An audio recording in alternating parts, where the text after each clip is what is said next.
Good morning student. आज हम Hindi grammar का दूसरा पार्ट सर्वनाम पढ़ने जा रहे हैं। यह पार्ट में हम सर्वनाम और सर्वनाम के प्रकार पढ़ने वाले हैं। सबसे पहले हम देखेंगे सर्वनाम यानी क्या होता है, सर्वनाम क्या होता है। तो जो शब्द संज्ञा के जगह पर प्रयोग में लाया जाता है उसे सर्वनाम कहते हैं। तो सबसे पहले हम सर्वनाम की परिभाषा पढ़ेंगे। तो सर्वनाम की परिभाषा, तो देखो, वाक्य में जो पद संज्ञा के स्थान पर संज्ञा के बदले आता है और संज्ञा का काम करता है उसे सर्वनाम कहते हैं। जैसे मैं, हम, तुम, तू, यह, वह, ये, वे आदि शब्द सर्वनाम है। जहाँ संज्ञा का दोबारा प्रयोग न करना हो वहाँ संज्ञा के बदले सर्वनाम का प्रयोग किया जाता है। जैसे यहाँ मैं बताना चाहूंगी, राम अच्छा लड़का है, वह रोज पाठशाला जाता है, वह बड़ों का आदर करता है। यहाँ पर मैंने राम ये शब्द की पुनरावृत्ति न हो इसीलिए वह शब्द का प्रयोग किया है जो राम ये संज्ञा को दर्शाता है। सर्वनाम के उदाहरण के तौर पर मैं यहाँ कुछ वाक्य बताने जा रही हूँ। जैसे पहला वाक्य, चांद ने कहा मैं रात भर ठिठुरता हूँ। चांद ने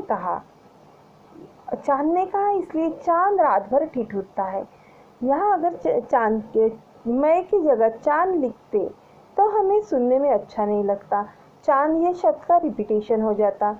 ये रिपीटेशन टालने के लिए हमने चांद के जगह मैं रात भर ठिठुरता हूँ, मैं ये सर्वनाम का प्रयोग किया है।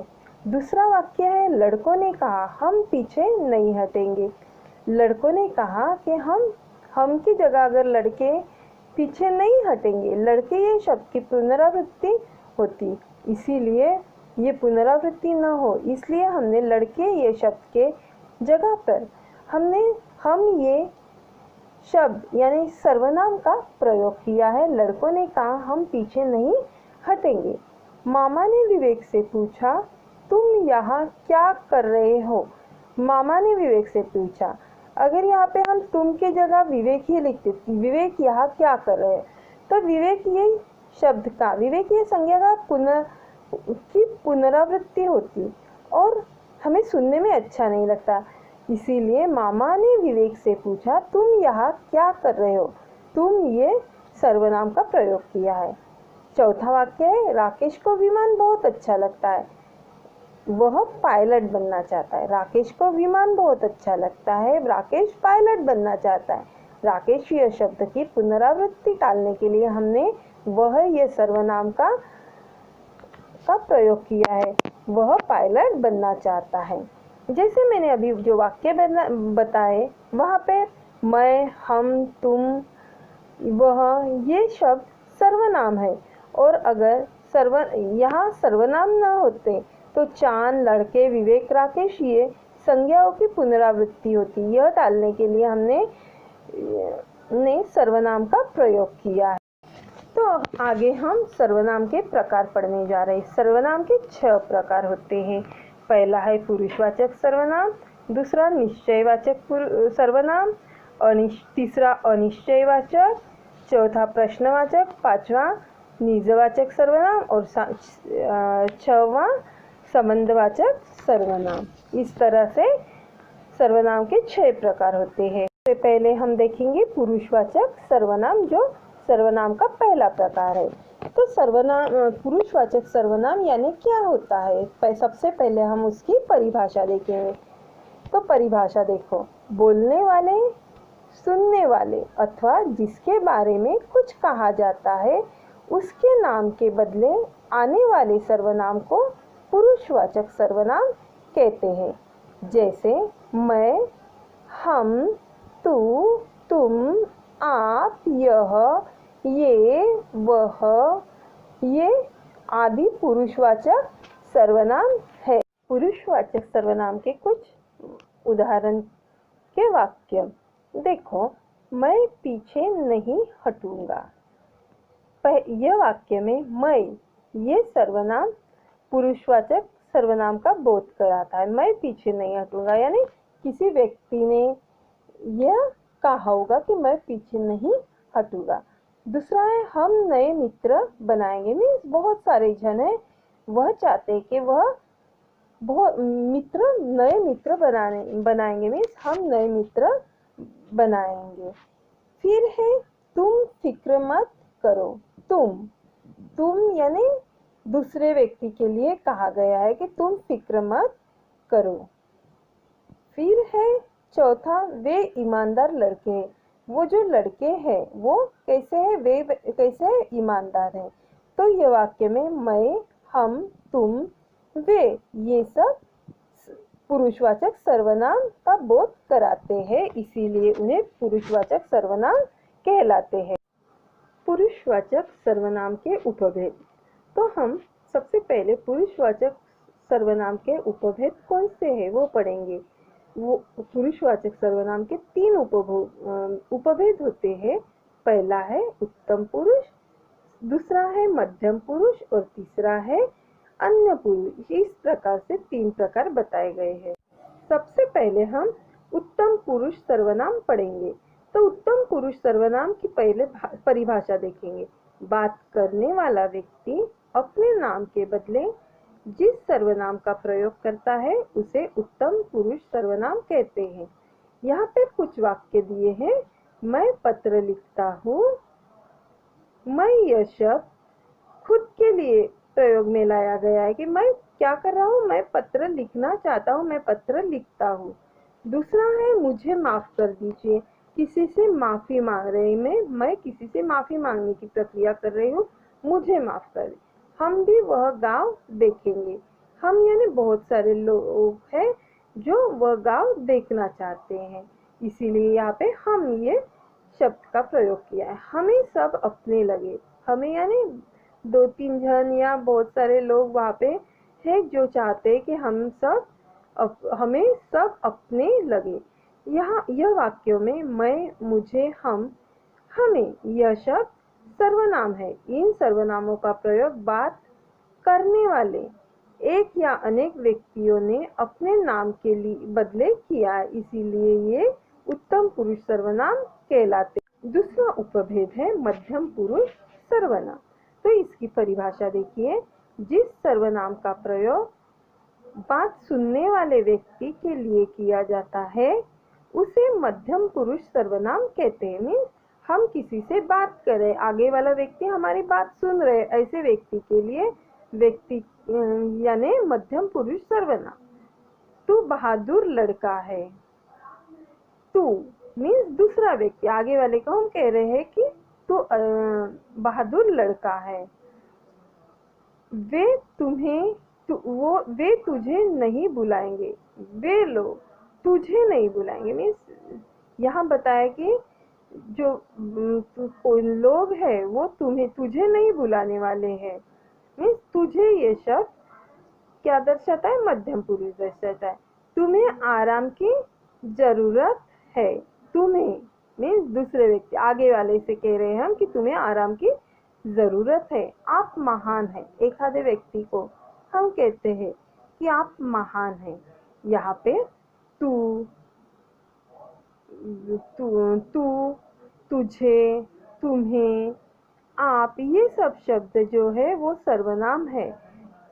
इन सर्वनाम का इसमें प्रत्येक सर्वनाम का प्रयोग बात सुनने वाले के नाम के बदले हुआ है। बात सुनने वाले को मध्यम पुरुष कहलाते हैं, इसीलिए ये जो उदाहरण देके हम वो मध्यम पुरुष सर्वनाम के उदाहरण है। तीसरा उपभेद है अन्य पुरुष सर्वनाम। अन्य पुरुष सर्वनाम की परिभाषा। जिसके बारे में बात की जाती है उसके नाम के बदले आने वाले सर्वनाम को अन्य पुरुष सर्वनाम कहते हैं। इसके कुछ उदाहरण, वह तुम्हारा मित्र है। वह, यह शब्द का प्रयोग, यह सर्वनाम का प्रयोग हमने तीसरे व्यक्ति के लिए किया है। वे बड़े लोग हैं। वे यानी हम की बात कर रहे हैं और हम दूसरे लोगों को, दूसरे पर्सन को दर्शा रहे हैं, उनकी तरफ निर्देश कर रहे हैं कि वे बड़े लोग हैं। जाओ उसे बुला लाओ। तुम्हारी मम्मी जब तुम्हें बोलती है कि जाओ तुम उसे बुला कर लाओ, तुम्हारे जो भाई बहन हैं उनको बुला कर लाओ, यानी मम्मी और आपके बीच बात हो रही है और मम्मी तीसरे के बारे में बता रही कि उसे बुला के लाओ। तो इसी प्रकार यहाँ पे भी जाओ उसे बुला लाओ, उसे यह सर्वनाम अन्य पुरुष सर्वनाम है। हम उनसे जरूर मिलेंगे। हम कभी कभी कहते हैं ना कि हम उनसे जरूर मिलेंगे, मीन्स कोई आने वाला रहता है और हम उनका इंतजार करते रहते हैं, उस टाइम हम बोलते हैं कि हम उनसे जरूर मिलेंगे। ऊपर के वाक्यों में वह, वे, उसे, उनसे ये शब्द सर्वनाम है। ये बात करने वाले या बात सुनने वाले का निर्देश नहीं कराते, यह उस व्यक्ति या व्यक्तियों का निर्देश करते हैं जिसके बारे में हम बात की जा रही है, मीन जिसके बारे में हम बोल रहे हैं। जिसके बारे में बात की जाती है उसे अन्य पुरुष कहलाते। इसीलिए ऊपर के वाक्य में वह, वे, उसे, उनसे ये सब अन्य पुरुष सर्वनाम के उदाहरण। सर्वनाम का दूसरा प्रकार निश्चयवाचक सर्वनाम। निश्चयवाचक सर्वनाम की परिभाषा देखो। जो सर्वनाम किसी निश्चित वस्तु, स्थान, प्राणी या व्यक्ति का बोध कराता है उसे निश्चयवाचक सर्वनाम कहते हैं। मीन्स जो शब्द, जैसे वह, वे, ये जो शब्द है वो किसी निश्चित वस्तु का हमें बोध कराता है। जैसे यहाँ पर कुछ उदाहरण दिए हैं, यह शिवाजी महाराज का किला है। मीन्स यह किसी पर्टिकुलर व्यक्ति, जैसे यहाँ पे शिवाजी महाराज, यानी ये निश्चित है कि ये शिवाजी महाराज का ही किला है। वह मेरा भाई है, जिसे मैं आपको दिखा रही हूँ, वह कौन है? वह मेरा भाई है। वे अच्छे खिलाड़ी है। वे कैसे खिलाड़ी है? वे अच्छे खिलाड़ी है। मीन्स यह वाक्यों में यह, वह, वे, ये जो शब्द है वो सर्वनाम है। ये सर्वनाम किसी निश्चित वस्तु या व्यक्ति का बोध कराते हैं, इसीलिए इन्हें निश्चयवाचक सर्वनाम कहलाते हैं। सर्वनाम का तीसरा प्रकार अनिश्चयवाचक सर्वनाम। अनिश्चय सर्वनाम यानी क्या होता है, उसकी परिभाषा क्या है? तो देखो, जो सर्वनाम किसी निश्चित व्यक्ति या वस्तु का बोध नहीं कराता उसे अनिश्चयवाचक सर्वनाम कहते हैं। मीन्स यहाँ पर किसी निश्चित वस्तु या व्यक्ति का बोध नहीं होता है, उसे अनिश्चयवाचक सर्वनाम कहते हैं।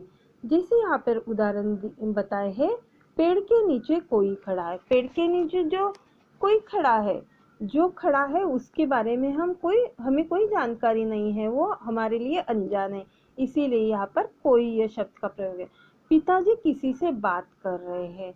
तीसरा वाक्य है, पता नहीं यह किसका संदूक है, यह मिठाई किसी को दे दो। मीन्स यहाँ पे जो वाक्य बताए, किसी से यानी हमें भी पता नहीं है पिताजी किससे बात कर रहे हैं। तीसरे वाक्य में किसका संदूक है, यहाँ पर जो संदूक पड़ा है यह किसी अनजान व्यक्ति का है जिसके बारे में हमें कोई जानकारी नहीं है। यह मिठाई, जो मिठाई है हमारे पास, वह किसी को दे दो, यानी कि पर्टिकुलर हम किससे देना चाहते हैं इसके बारे में हमें कोई जानकारी नहीं है। जैसे इन वाक्यों में कोई, किसी से, किसका, किसी, ये सब संज्ञाएं सर्वनाम है। ये सर्वनाम किसी व्यक्ति का निश्चित बोध नहीं कराते, इसीलिए यह अनिश्चयवाचक सर्वनाम कहलाते। चौथा प्रकार है प्रश्नवाचक सर्वनाम। प्रश्नवाचक सर्वनाम से ही हमें जानकारी प्राप्त होती है कि यहाँ पर प्रश्न पूछा जाने वाला है। तो इसकी परिभाषा देखो, जिस सर्वनाम से किसी के बारे में प्रश्न किया जाए उसे प्रश्नवाचक सर्वनाम कहलाते हैं। जैसे यहाँ पे वाक्य बताए हैं, तुम क्या खाओगे, क्या खाने वाले हो तुम। मेरे साथ कौन चलेगा, कोई मेरे साथ चलने के लिए तैयार है, तुम में से कौन मेरे साथ चलेगा। नेहरू जी किसे महत्व देते थे, नेहरू जी किसे महत्व देते थे। आपको किससे मिलना है, मीन्स आप यहाँ आए हैं तो आपको किससे मिलना है, कौन व्यक्ति है जो जिनसे आप मिलना चाहती हैं। जैसे ये वाक्य में क्या, कौन, किसे, ये शब्द सर्वनाम है। यह सर्वनाम का प्रयोग प्रश्न पूछने के लिए हुआ है। क्या सर्वनाम किसी वस्तु के बदले आया है। मीन्स किसी चीज के बारे में हम पूछना चाहते, क्या खाना चाहेंगे, तुम्हें क्या चाहिए, ऐसे प्रश्न वस्तु के लिए पूछे जाते हैं। कौन, किसे, किससे, यह व्यक्तियों के बारे में कुछ प्रश्न पूछने के लिए आए हैं। इनमें से प्रत्येक सर्वनाम किसी न किसी व्यक्ति के नाम यानी संज्ञा के स्थान पर आया है। यह प्रश्नवाचक सर्वनाम है, प्रश्नवाचक सर्वनाम का बोध कराता है। फिर है निजवाचक सर्वनाम। निजवाचक सर्वनाम क्या है, इसकी परिभाषा देखेंगे। वाक्य में पहले आई हुई संज्ञा या सर्वनाम के निजत्व का बोध कराने वाले सर्वनाम को निजवाचक सर्वनाम कहलाते हैं। निजत्व का बोध कराते हैं। जैसे यहाँ पे उदाहरण बताए हैं, चींटी स्वयं खाना जमा करती है। चींटी ये संज्ञा के लिए स्वयं ये सर्वनाम का प्रयोग किया है। मीन्स चींटी स्वयं अपना खाना जमा करती है। मैं खुद तुम्हें पढ़ाऊंगा। मैं ये सर्वनाम के लिए खुद ये निजत्व दर्शाने वाला सर्वनाम यहाँ पे लिखा गया है। तो खुद ये भी मैं के लिए ही आया है। कर्तव्य के साथ अधिकार तो अपने आप मिल जाते हैं। यह वाक्यों में स्वयं, खुद, आप ये सब सर्वनाम है। इनका प्रयोग वाक्य में इनसे पहले आई संज्ञा या सर्वनाम के स्थान पर हुआ है। पहले वाक्य में स्वयं सर्वनाम चींटी ये संज्ञा के लिए आया है, तो दूसरे वाक्य में खुद का प्रयोग, खुद ये सर्वनाम का प्रयोग मैं ये सर्वनाम के हुआ है। तीसरे में अधिकार संज्ञा के लिए आप ये सर्वनाम का प्रयोग हुआ है। ये सर्वनाम संबंधित संज्ञा या सर्वनाम के साथ निजत्व प्रकट करते हैं, इसीलिए इनको निजवाचक सर्वनाम कहते हैं। हमारा सबसे लास्ट जो सर्वनाम का प्रकार है वो है संबंधवाचक सर्वनाम। संबंधवाचक सर्वनाम की परिभाषा।